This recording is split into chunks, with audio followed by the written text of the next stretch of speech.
Ya estamos. Bueno, pues buenos días. Buenos días, Tere. Buenos días, Pilar Belver.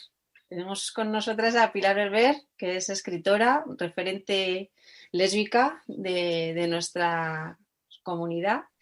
Y nada, bienvenidas a las dos. Y nada, que vamos a empezar la entrevista, Pilar, que como hoy es 28 de marzo, celebramos el 80 aniversario de la muerte de Virginia Woolf. Así que creo que nadie mejor que tú, Pilar, para hablarnos un poquito de Virginia Woolf, de quién fue Virginia Woolf. Entonces, nada, yo lo primero decir que yo te conocí, Pilar, por tu libro de Evita y Virginia y contacté contigo para hacer una reunión que nunca se hizo. Pero años después, pues volví a contactar contigo y por fin pudimos hacer una reunión contigo sobre tu libro de Evita y Virginia, donde Tere también estuvo y estuvimos muy a gusto, las tres sobre todo hablando de tu libro. Nos acompañaron más personas que no han podido estar hoy aquí, pero bueno, que es un placer tenerte, Pilar, y poder hablar contigo de Virginia. Así que cuéntanos un poquito, ¿quién es Virginia? ¿Quién fue Virginia? A ver, que nació en el 82 del 1800. Cosa importante, porque esa época en la que ella nació es importante, si no la fecha pues no tiene mucha importancia. Y se suicidó en el 41. Su libro más conocido, si lo consideramos que fuera Orlando, pues es del año 29, vamos a situarnos ya en esa época. Y el que al que muchas le debemos tanto, que es Una habitación propia, es del año 28, ¿vale?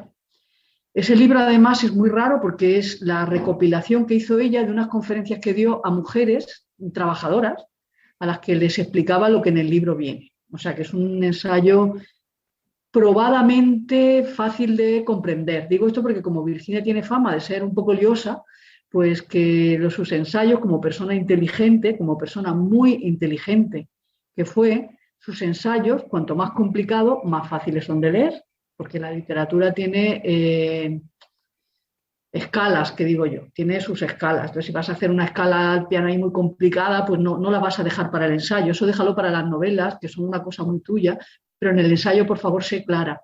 Y eso Virginia lo tenía muy claro conmigo, una persona muy inteligente. Entonces, ¿quién fue Virginia? Fue, para mí, la mejor escritora del siglo XX, para empezar. En la rama que ella eligió, que era la que nos faltaba a las mujeres, el diálogo interior, el meterse dentro de los personajes. Eso hubo dos que lo hicieron muy bien, solo que una lo hizo especialmente mejor. Uno se llamó Proust, con su historia y sus cositas, y Virginia, que era, como os digo, para mí, mejor escritora que Marcel Proust. Con menos obra, bastante menos obra, pero bueno.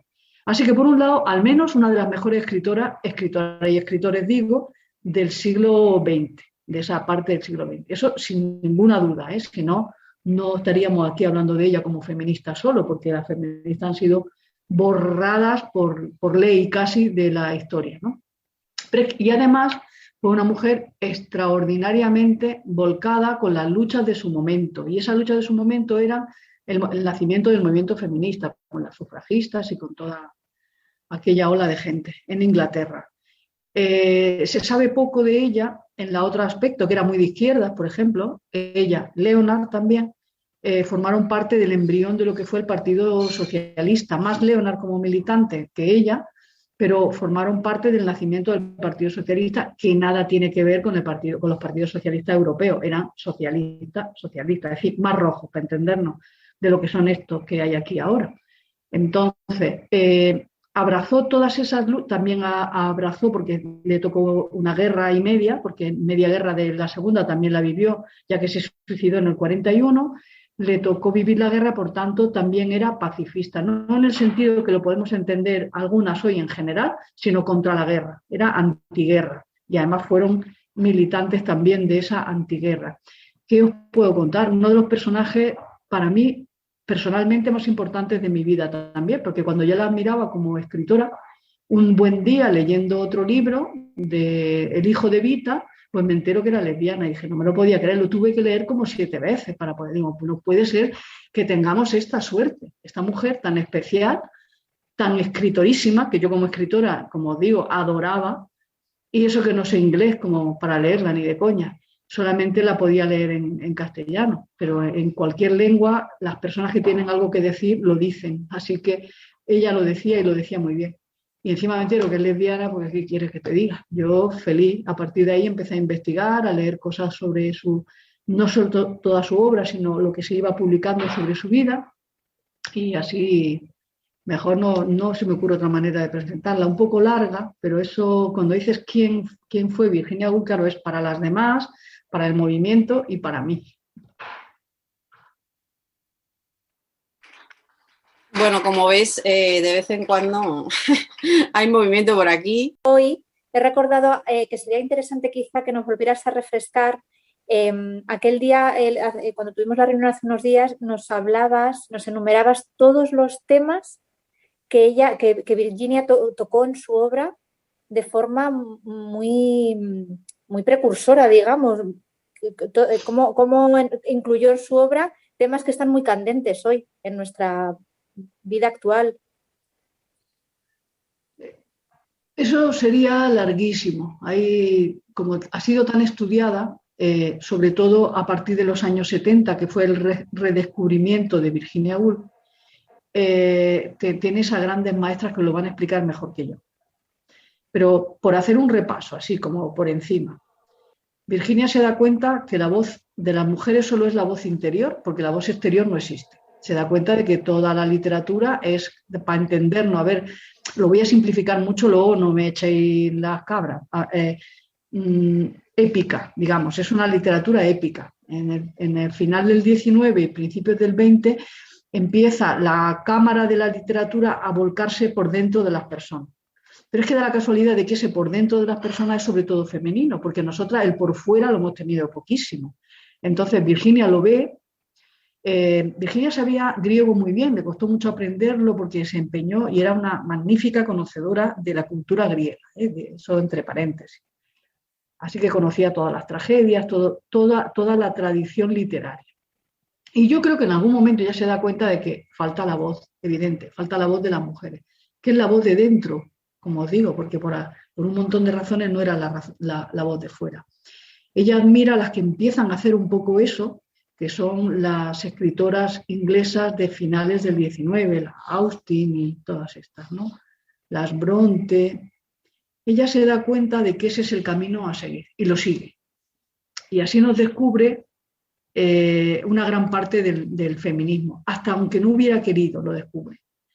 Se da cuenta, hace un retrato de su padre y de su madre en Alfaro, que es, bueno, es una joya esa novela.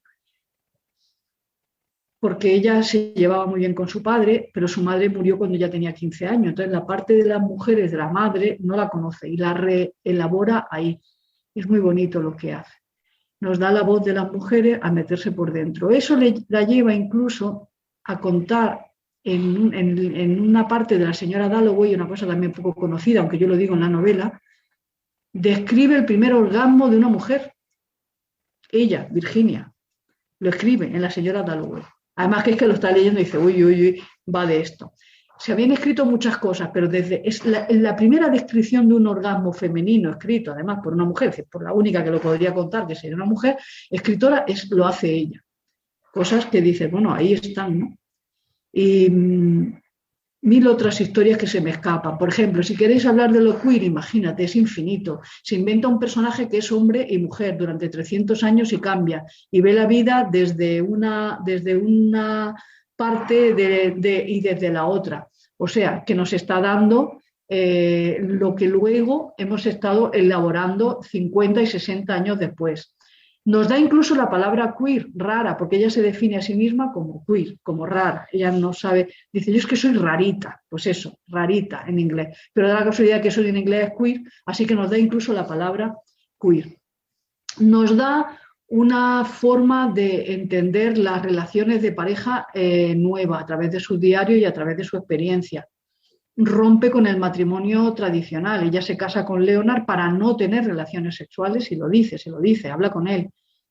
con lo cual nos da una relación de matrimonio-amistad que es muy moderna, muy moderna, muy moderna, muy moderna, y que les dura toda la vida, claro, así no se rompen los matrimonios. Nos da una relación de amistad importantísima con la mayoría de la gente con la que trató en el grupo de Bloomsbury. Tenían un grupo de apoyo, un grupo de apoyo constituido por hombres y mujeres, pero sobre todo por hombres gays, hombres también raritos, hombres también raros. Entonces ellos hacen su red de apoyo. Todo eso lo experimenta Virginia en su propia vida. Y ya te digo, se me quedan muchas cosas. Esa pregunta es muy amplia. Qué estupendo. ¿Qué más cositas te queríamos preguntar? Ella describe en su habitación propia que una mujer debe tener dinero y una habitación propia para escribir ficción o novela, ¿no? Se ha traducido en diferentes sitios como ficción o novela. ¿Cómo cambió esta frase el mundo de la literatura y el feminismo? Coméntanos un poquito, aparte de lo que nos has dicho. Mirad, Virginia era, que digo que esto no se suele destacar de ella, era, para entendernos, roja, ¿vale? Era de la alta sociedad, pero era muy socialista, como os decía, desde el punto de vista estricto de aquel nacimiento del socialismo, que era mucho más combativo que el que hoy conocemos como socialdemocracia, además devaluada. ¿Qué quiero decir con esto? Que tenía una base de pensamiento materialista. Y como eso no lo solemos destacar, pues bueno, ellos, por ejemplo, Leonard y ella fueron los primeros que tradujeron del ruso al inglés a Tolstoy. Tenía una base de formación política muy claramente materialista. Marxista no diría yo del todo, pero sí materialista. Los primeros socialistas eran marxistas, ¿vale? Entonces, ella le da mucha importancia a las condiciones materiales de la producción de las cosas. Se la da, no puede evitarlo. Y además es consciente de que es una privilegiada porque es rica. Y por eso va a hacer conferencias y un montón de cosas con mujeres pobres, mujeres que están trabajando en la industria. Eso es lo que no se destaca de la parte que ella dice: una mujer necesita una habitación propia y dinero. Y dinero, y dinero. Porque sin dinero no se puede escribir. Una mujer pobre no podrá escribir, porque no puede. Si tiene sus 8 horas de trabajo, que serán seguramente más bien 10 o 11, y tiene su familia, ¿cuándo va a escribir? Es imposible. Entonces, si nosotras no somos conscientes de la parte material de lo que nos rodea, aunque no seamos marxistas, pero si no somos conscientes de eso, pues mal análisis vamos a hacer de la realidad. Así que ella, de esa frase, nos quedamos con la habitación propia, que sí, y dinero, sí, ya sé, pero lo remarco lo de dinero porque se nos olvida con la primera parte. ¿Y una habitación propia qué significa? Significa un espacio dentro del hogar. Parece mentira que se dice que las mujeres son las dueñas. En mi casa manda mi mujer, como si eso fuese verdad, pero en mi casa manda mi mujer. ¿Eso qué significa? ¿Tienen las mujeres un espacio propio para ellas? A veces no tienen ni sillón, porque es en el sillón en el que se sienta todo. En mi casa había un sillón que era el de mi padre, pero el de mi madre era dudoso, nos podíamos sentar los demás. Entonces, ni sillón tenía. Entonces, si no tienes un espacio propio, espacio entendido como soledad y nadie que te moleste alrededor, tampoco se puede escribir. Hay obra que no se puede escribir, es imposible. Y yo tardé mucho también en publicar mi primera novela y en terminarla porque estaba trabajando y que no encontraba continuidad. ¿Cuándo coges tú continuidad? Poca gente entiende que las escritoras, y yo diría que aún más las pintoras, necesitan todo el día para hacer eso. Que no es que no se pueda hacer trabajando, sí se puede, pero en condiciones muy precarias. Y yo considero que hasta la obra cambia. Si Virginia no hubiera tenido el tiempo para escribir como escribió, no nos hubiera dado el tipo de ritmo literario que tiene su novela. No se puede andar cortando y volviendo, y ahora corto y ahora vuelvo. No, eso no se puede, ese ritmo se rompe. Y si tú coges un capítulo entero o media novela y te la tienes que leer y tardas 2 horas o 3 en leértela, solo en leerla, se te tiene que quedar la copla en la cabeza para continuar. No digo estas novelas de suspense que se resuelven con una hoja aparte. Ay, que no puedo poner a este personaje que lo maté en el capítulo 3. Bueno, con esas notas sí, ese tipo de novela sí se puede escribir, pero el tipo de novela que escribía Virginia no. Requiere dedicación exclusiva para entender. y un espacio donde nadie te moleste. Las dos cosas las tuvo. Tuvo dinero, al principio poco, y siempre tuvo espacio porque no tuvo hijos. Y como decías, es tan importante el hecho de que no hubiera sido madre, ¿no? Que pudiera hacer esa obra tan completa que bueno, ¿quién habría sido Virginia si hubiera sido madre y si hubiera ido y si hubiera estudiado? ¿Quién habría sido Virginia? ¿Habría sido la misma Virginia? Son preguntas metafísicas, pero tienen su gracia. Veamos, Virginia, la persona más importante para ella en su vida fue su hermana, Vanessa, constatado en sus diarios, en sus cartas y tal. Vanessa era un poco mayor que ella, se casó, tuvo relaciones con un gay en compañía de otro señor, tuvo una relación a 3 durante bastante tiempo y sí tuvo hijos, sí tuvo hijos. Vanessa pintaba, y muy bien, por cierto. ¿Logró llevar una vida bohemia a pesar de haber parido varias veces? Pues sí, lo consiguió. Las dos compartían ese espíritu de libertad y de... Eran huérfanas, ¿eh? Es que se quedaron con 20 y pico años huérfanas y se fueron a vivir a una casa con los hermanos. Es que ahí hay más cosas que el matrimonio, ¿eh? Hay más cosas. Se independizaron con bastante, bueno, con dinero suficiente para alquilar una casa en Bloomsbury y vivieron solas, vivieron a su aire, con su gente. Eso les ayudó a tener una vida rara.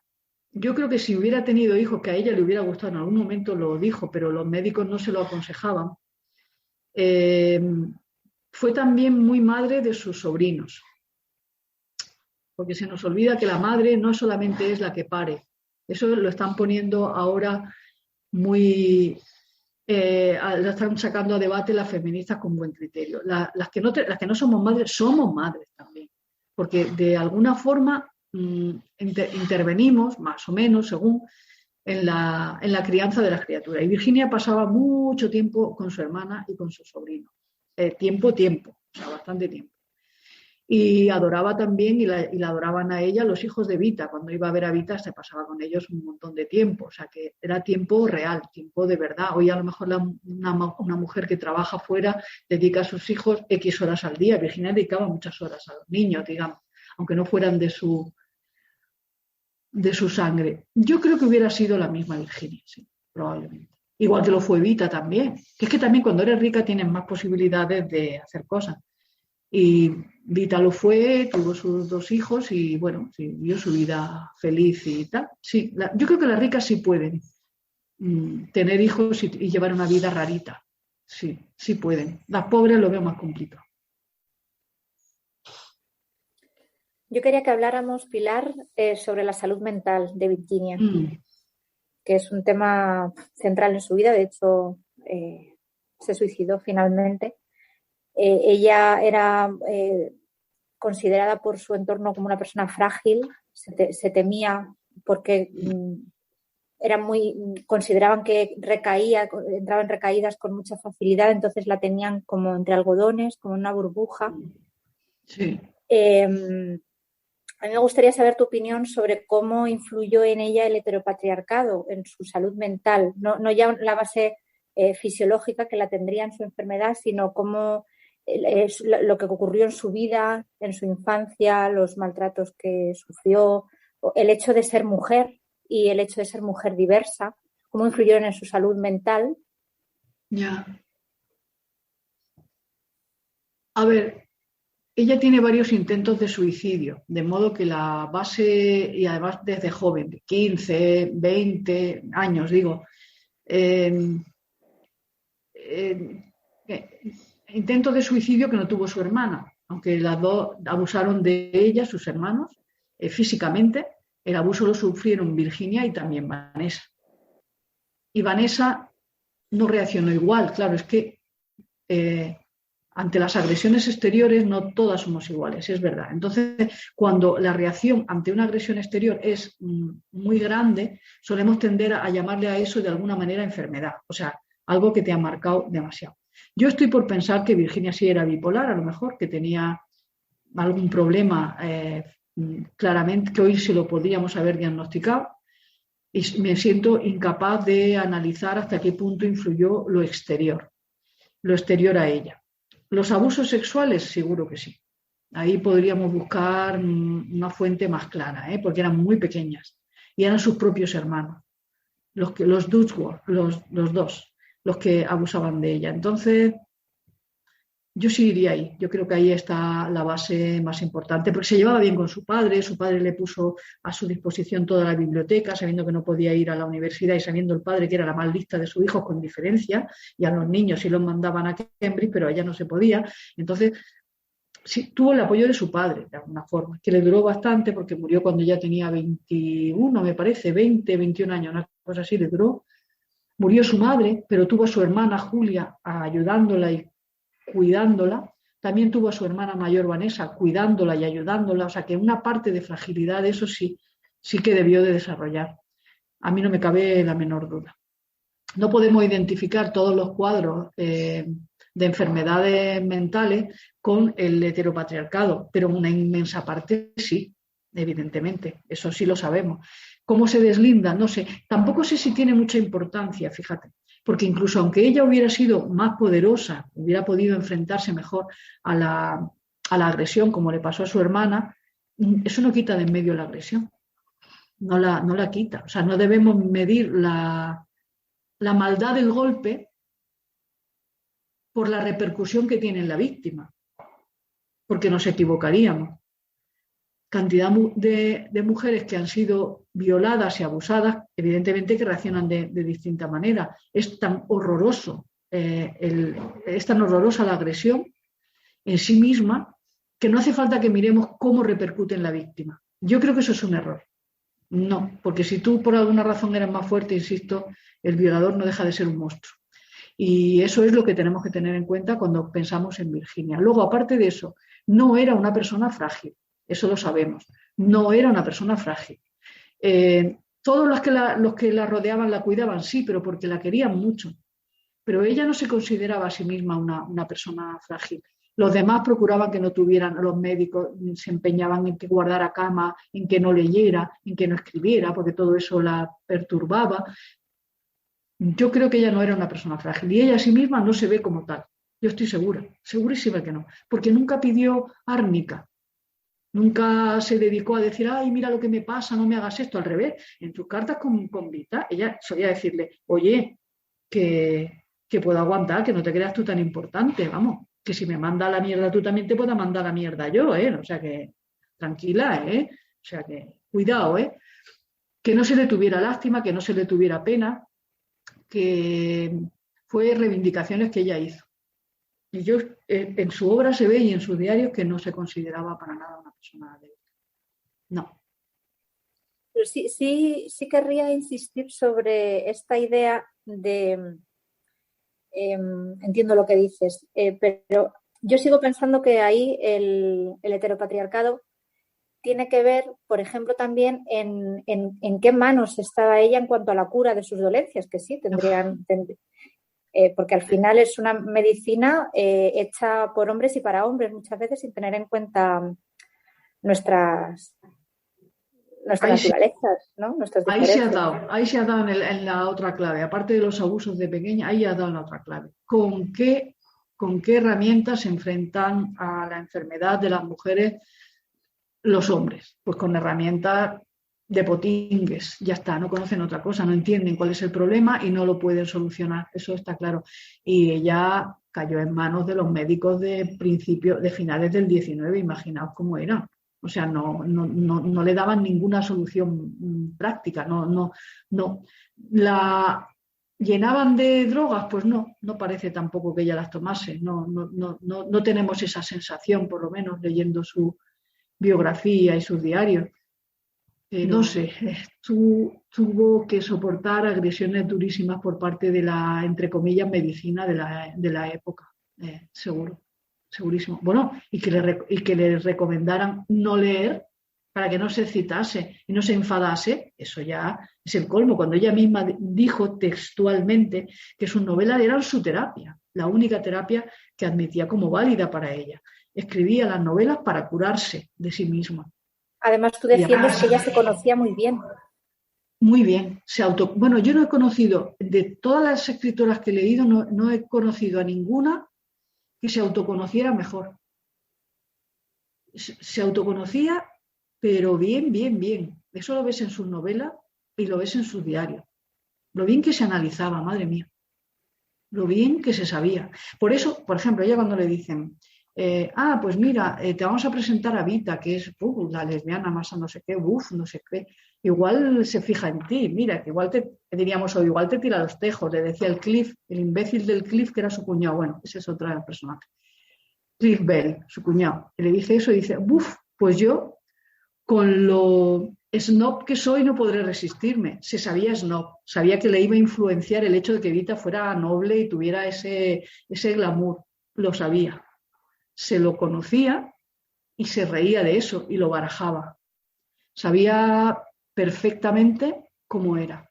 Conocía su enfermedad, conocía sus límites, conocía la ambición de su trabajo. Esta imagen de que la genia no se da cuenta de que lo es, eso es más falso, eso es mentira. ¿Cómo no se va a dar cuenta si está leyendo a sus contemporáneos? ¿Cómo no lo va a ver? Es imposible. Aún así, estaba muy insegura personalmente y le afectaba mucho la crítica que pudieran hacerle de fuera. Su gente no, porque era la más cercana a los que hacía caso. Y como nunca tuvo un éxito extraordinario, sino que más bien vendía muy poco, pues le afectó poco la crítica de fuera. Pero sí que la esperaba con impaciencia, porque esa parte de inseguridad la tenemos todas. Pero una cosa es eso y otra no saber que estaba escribiendo grandísimas obras. Yo creo que eso. Porque Pilar, además, a ella la ridiculizaban por su manera de vestir, ¿verdad? Sí, tiene un cuento muy bonito que me parece, yo para los títulos son muy mala, para mí es como si fuera el vestido amarillo, con lo cual puede que se me esté confundiendo con la Gilman y el papel amarillo, puede que esté cambiando, pero el vestido nuevo se llama el título. Vale, sí, le dedico un espacio a eso porque como es que esta se movía entre gente muy rica, muy no sé qué, muy elegante. Pues Vita era la leche y la duquesa de no sé quién, pues estaba entre sus amistades, entonces todas vestían de muy bien. Y ella, pues no, ella no le daba importancia a eso. Os recomiendo que leáis para saber cómo se podía sentir, porque lo explica desde un lado y desde el otro, o sea, cómo se ríe al mismo tiempo, cómo le afecta un vestido nuevo. Es un cuento de 5 páginas, una cosa así, que está muy bien, está muy bien. No es que fuera una estrambótica, pero bueno, que no seguía las normas, ¿no? Es un debate muy actual porque vivimos, y más con las redes sociales se ha potenciado, ¿no? Vivimos de una imagen pública muy intensa, ponemos mucho el foco en la imagen que damos a los demás Sí. y nos preocupa lo que piensen los demás de nosotros. Entonces, ser diferente, y en nuestro colectivo eso es muy común, pues podemos empatizar con Virginia perfectamente, ¿no?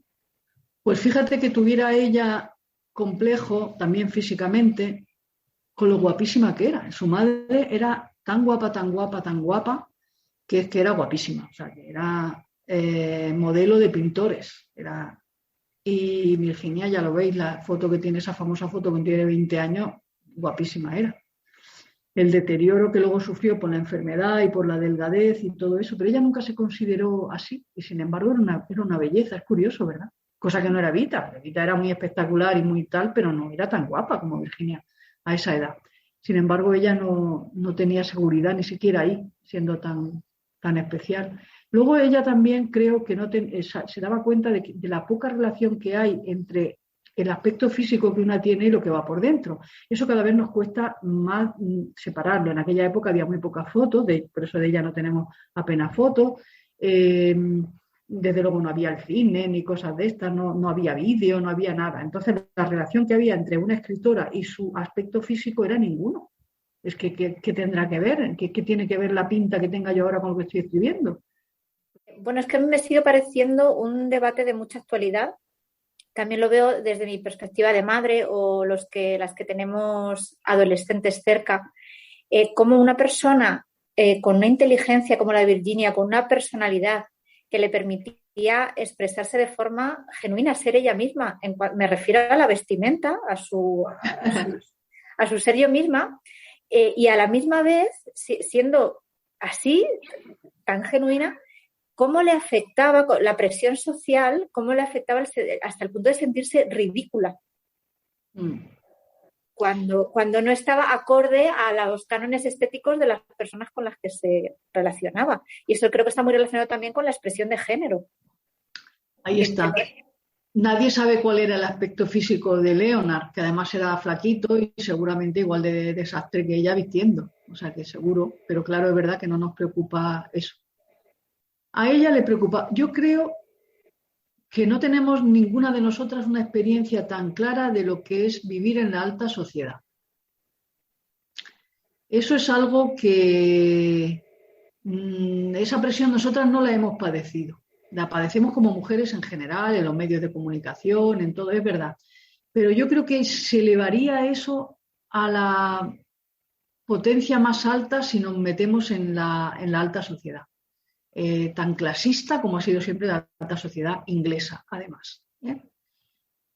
Costaría mucho entender el grado de esa presión. Yo a veces lo veo en los programas estos del tomate y de la salsa rosa y todos estos, los veo y a veces pienso yo por detrás, digo, ¿qué presión debe de ser estar siempre pendiente de lo mismo, ¿no? Y Virginia tenía que vivir con esa doble contradicción, el darse cuenta de la absoluta inutilidad que hay detrás de todas esas tonterías y al mismo tiempo que te afecten, porque que te afectan, si te miran mal y no sé qué, pues todas procuramos ir más o menos decentitas, por lo menos no llamar la atención. Eso en la alta sociedad, insisto, debe de ser mucho más complicado. Deben ser más crueles, me da a mí que son muchísimo más terribles. Además, la mayoría son fachas, para entendernos, o sea, encima que ideológicamente están de acuerdo con que deben distinguirse como ricos de los demás.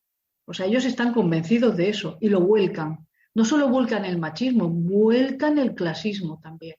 Y esas dos cosas juntas debe ser, la verdad, que un infierno. Y tú sí que dices que Virginia se conocía muchísimo. ¿Y cómo crees que llegó Virginia a conocerse tanto? ¿A través de la literatura? ¿A través de las sesiones con psicólogos, psiquiatras que eran hombres y que solo conocían hombre? Y bueno, pues eso, ¿cómo crees que se conocía tan bien Virginia, ¿no? Que es algo como que ahora está muy en auge el conocerse y que a lo mejor antes no se llevaba tanto. Pero ella lo consiguió sin tener los medios que tenemos ahora para conocernos. ¿Cómo crees que se conocía tanto? Yo creo, primero, la idea que tenemos ahora del trato con una psicóloga o con un psicólogo, seguro que sería hombre, de charlas y tal, eso Virginia casi no lo tuvo. Tuvo un tiempo ingresada, era psiquiátrico el asunto, no era psicológico, para entendernos. No había psicólogo sino psiquiatra. O sea, no esa relación de hablar para hacer una terapia como hoy la conocemos moderna, eso a ella no le llegó, no era el tiempo todavía. Así que la relación con eso sería, como te digo, de médico de cabecera y de médico psiquiatra que te receta pastillas, no había. ¿Cómo se conoce? Cuando la gente, a mí me llama mucho la atención la cantidad de escritoras con problemas mentales que hemos tenido, muchas. Eso evidentemente no es casual, podemos sacar de eso la conclusión que saquen las expertas, pero casual no es, eso es seguro. Ella decía que escribir era su terapia, era su manera de hablar con el exterior y lo hacía y contaba porque lo que hay detrás de la señora Dalloway es su angustia, lo que hay detrás de todos los personajes que ella dibuja, detrás está ella. Y es su análisis de ella misma y de la realidad. Y lo vuelca en las novelas, afortunadamente. Otra que hacía algo parecido con un talento descomunal es Jeannette Frame, que hasta le dieron electroshock y todo, ¿no? La escritora que murió en 2004. Pues estas mujeres han tenido una relación con ellas mismas tan conflictiva como profunda, las dos cosas a la vez. Profunda. Poca gente que tiene que analizarse tanto como la gente que tiene problemas mentales.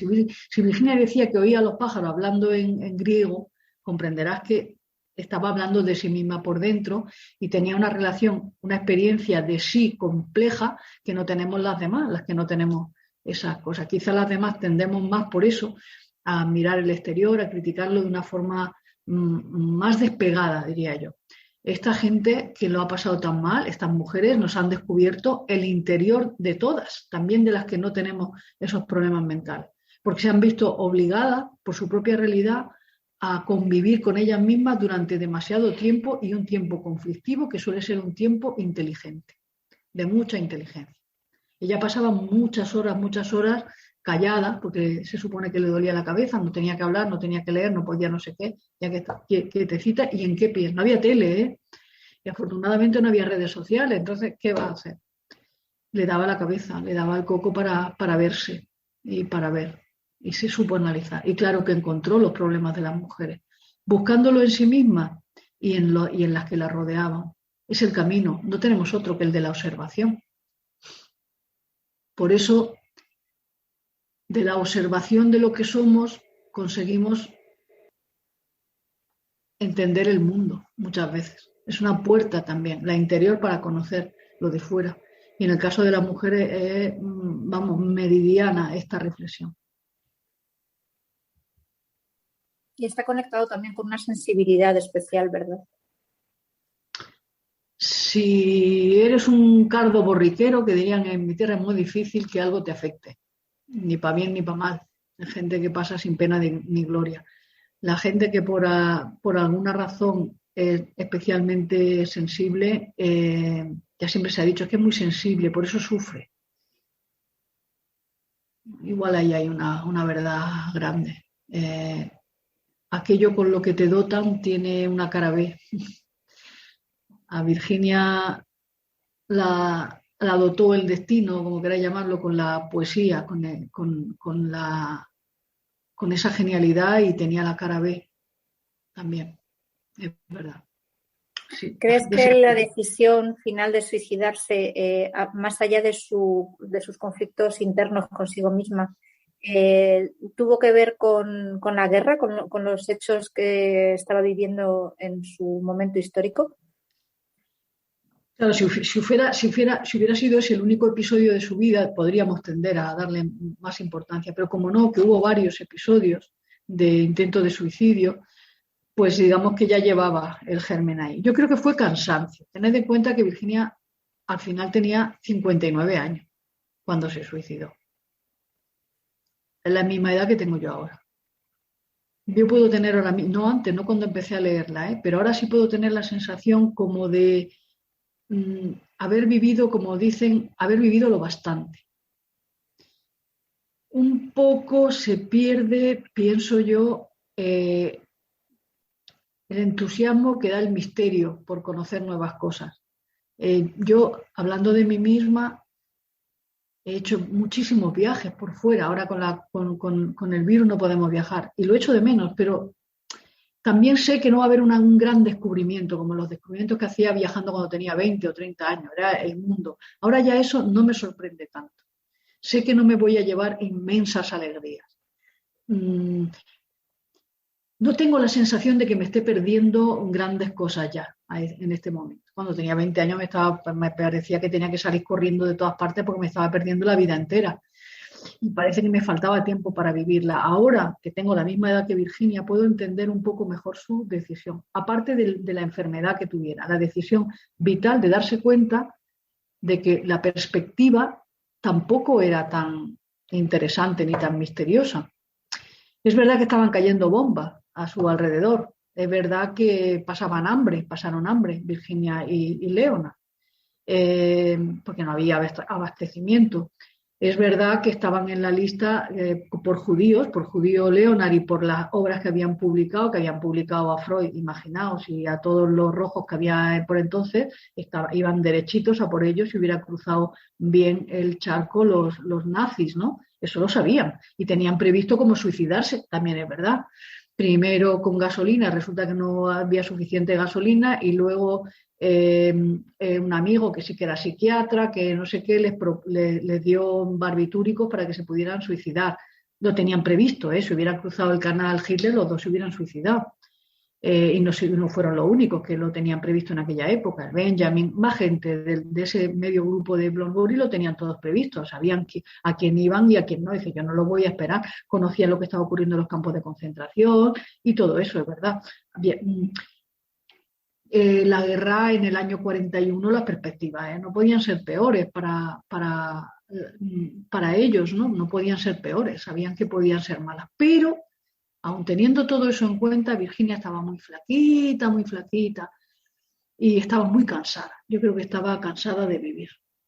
Y lo explicó. Y entonces dijo, ¿qué me voy a perder? Sí, seguramente cosas malas me perderé, ya lo tengo todo. Aguantó más por Leonard, por no darle el disgusto, claro, tan enorme a Leonard y a la gente que la quería, y a su hermana, e incluso a Vita, y a su médica. No quería darles el disgusto, pero ya llega un momento en que yo creo que ella era muy buena persona. Y de verdad que aguantaría más seguramente por eso, por ser buena persona, por no darle un disgusto a los demás. Era muy poco egoísta en ese sentido. Y ya llegó un momento en que dijo, me voy y ya está. ¿Le dieron barbitúricos, dices? Sí, tenían, porque lo tenían previsto, porque como luego tenían previsto suicidarse ambos con el coche en un garaje con los humos de la combustión, pero escaseó la gasolina. Y dijeron, caray, como vengan estos para acá, ya ni gasolina vamos a encontrar. Y Adrián pues les dieron medicinas para tenerlas. Uy, no sé qué pasa con el sonido. ¿Sabes si se tomó barbitúricos el día que se suicidó? No, eso no se sabe porque como la encontraron después de bastantes días, yo no creo que hicieran una superautopsia habiendo dejado ella una nota manuscrita de su suicidio, que fue por ahogamiento, eso parece que está claro. Yo no creo, Virginia siempre había estado relacionada con las medicinas porque las tenía por ahí, pero no tenía un cuadro de dependencia de las medicinas, no, vamos, yo creo que no. Yo creo que además conociéndola, cualquiera que me oiga diría que, pero bueno, intuyendo su forma de ser, no creo yo que ella se perdiera ese momento de sí misma, fijaos. Me parece que le hubiera gustado y lo vivió conscientemente. Me llama mucho la atención también cómo vivió su pasión con Vita, Pilar. Sí. Porque ya tenían una edad cuando se encontraron, ¿no? Entonces, no sé si Virginia había tenido alguna otra experiencia con mujeres, no sé si más bien romántica o si hubo algún acercamiento sexual con otra mujer antes que Vita, pero bueno, Vita fue, yo creo, su gran explosión a nivel sexual, ¿no? Como decías, nunca se sintió atraída por hombres, estableció un lazo muy fuerte con su marido y tuvo una relación muy bonita de compañeros de vida, pero no tenían el componente sexual, no existía entre ellos. Entonces, me llama la atención que de repente se encuentre con Vita, que vivan esta pasión y que ella sea capaz de ponerle mesura y de no fugarse, de no vivirlo de una manera más explícita, sino de ponerle mucha cordura, ¿no? De decir, bueno, ya tenemos una edad que no es para salir corriendo. Un poquito de calma, ¿no? Sí, fíjate, volvemos otra vez a lo mismo. Virginia era fuerte, se conocía y era extraordinariamente inteligente. Le daba la cabeza para entender cómo era Vita y para entender cómo era ella. Entonces dice, esta relación es absurda. Vita lo más que hace es convencerla de que se vayan de viaje juntas a Francia un tiempo, pero lo más. Y eso le apetecía mucho a ella y a Vita. Pero más no va a conseguir, porque no, Virginia conoce a Vita, sabe cómo es. Entonces dice, esto va a ser un lío, esta necesita libertad y yo no. Además puedo ser incluso posesiva, cosa que nunca había sido Virginia, con nadie. Pero es verdad que la relación con Vita es tan importante cuando estudiamos a Virginia porque es muy significativa, es de verdad significativa. Desencadena en ella una seguridad en su cuerpo que no tenía. Fíjate, es la que decía, el tener orgasmos, digámoslo así, claramente. Le da para escribir sus 3 mejores novelas, ¿no? Desde el punto de vista de las mujeres. Eso sí se lo da Vita. Vita además era una persona también muy honesta, admiraba muchísimo a Virginia como escritora. Como ella era escritora, él admiraba muchísimo y además de verdad, era como su gran conquista, la de Vita. Conquistar a Virginia era su gran conquista. Así que, de alguna forma, la relación fue más equilibrada de lo que podemos ver desde fuera, más equilibrada de lo que parece. La parte de seguridad que tenía la una se correspondía con una debilidad en la otra. Yo creo que eso funcionaba muy bien. Virginia quiso mucho a Vita, pero sin perder nunca, como tú muy bien has dicho, el norte de cómo eran cada uno. Y sí que fue su gran amor. Antes de ella se había enamorado de su profe, de griego, de de otra Violet Dickinson, era su gran amor de los años 20, pero eran esos amores platónicos porque solo podían ser platónicos. Si después de un montón de años Violet Dickinson le hace el mejor regalo encuadernándole las cartas que le había estado escribiendo desde que tenía 20, pues eso es una relación de amor, se mire como se mire. Y las cartas entre ellas son de amor. Lo que pasa que es ese amor sin sexo que vemos tan frecuente en las mujeres en el siglo XIX, porque no le podían poner un nombre. Si le hubieran puesto un nombre antes, pues antes se hubieran acostado juntas probablemente. Y probablemente también les habría durado menos el amor, quién sabe. Pero bueno, Virginia en realidad lo que tiene cuando aparece Vita es que Vita sí es lesbiana, es oficialmente lesbiana. Yo tengo una teoría muy personal que dice que una mujer no es lesbiana hasta que da con una lesbiana que sí lo es. Es que hace falta alguien que desencadene eso, porque salvo que te hayas enterado desde muy pequeña de que eres lesbiana, te lo tienen que venir a decir. ¿Y quién te lo tiene que venir a decir? Una lesbiana que ya lo sea. Y entonces ya no le puedes llamar platónico a eso, no te puedes esconder, no hay duda, ¿no? Te lo están diciendo. O sea, si no haces más que pensar en mí, si estás deseando verme, si están Vita, lo tenía claro. Es muy bonito.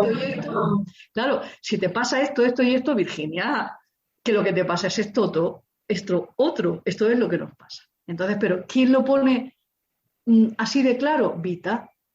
Hace falta una lesbiana para hacer una lesbiana. Es muy divertido también el juego que haces con sus nombres. No sé si ellas bromearían sobre esto o es una invención tuya, sobre el nombre de Vita, que es la vitalidad, ¿no? Y el nombre de Virginia, que es la virginidad. Sí. No, me saldría así, no sé. Yo creo que ya no se burlaban. Porque Vita debería saber algo de castellano, pero poco. Vita y Vital, pues no lo sé, la verdad, ahora que lo dices. Pero vamos, les cuadra maravillosamente.